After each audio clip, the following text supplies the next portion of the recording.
Hello everyone, welcome to our poster presentation, Intercultural Dimensions in an AFL lesson. So presenters are Akniyet Abilda, Bakhargul Mukhamedova. and today we'd like to talk about our poster, which was done based on our PBL project.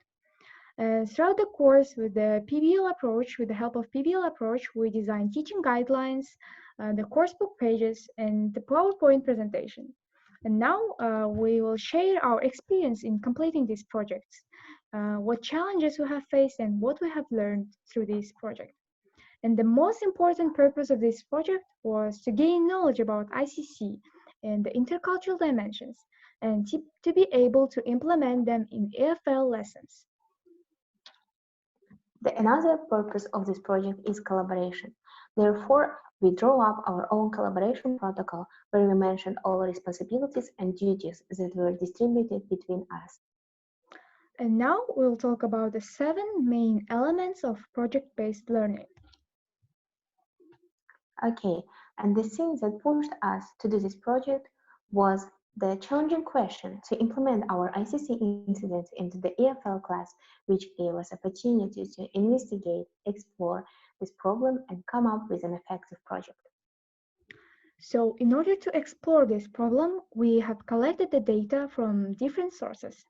And our project lasted several weeks because we constantly applied new knowledge and asked different questions about the project.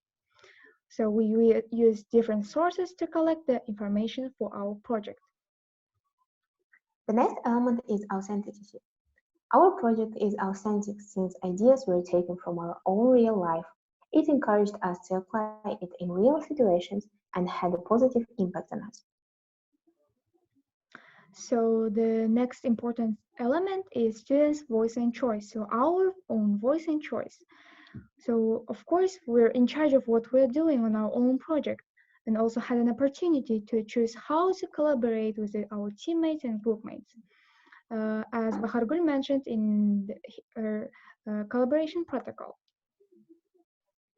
Yes, and anytime we speak about the collaboration, the things like critique and revision occur. We were lucky to receive the feedback from our group mates.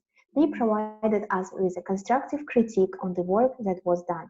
Also, we learned how to create the rubrics with the help of what we identified the key points and aspects that should be assessed. Of course, along with these elements, we also faced some challenges. So one of the challenges was when describing our ICC incident, we didn't know how to relate this text to the language objectives. Yes, and the next challenge that occurred is due to this situation in the world. Because of this pandemic and the quarantine, students have no choice except of online collaboration. Therefore, when we identified its drawbacks, we realized that the key point of PBL is face-to-face interaction. So last but not least important challenge was in the process of designing coursebook. So it was difficult to make up exercise on improving all 4 skills of students, so reading, writing, speaking, and listening. Yes, and at the end of each course, we have a reflection. Since we are experienced with distance learning now, we and the teacher provide all feedback on how we are learning and why we are learning formally and online. At the end, we will write a reflection paper on the whole project and the course. So the main reason why we're doing this project was to produce the public product. And our public products as coursebook, teaching guidelines, and PowerPoint presentation can be beneficial for ELT teachers, as they include in them both good quality content and well-selected materials and visuals, and that can be implemented in ELT lessons that use contemporary trends like CLIL and CLT. Also, our coursebook focused on language aspects as well, like function and structure. Yes, and we really believe that our public products were made with the help of main intercultural communicative competence aspects.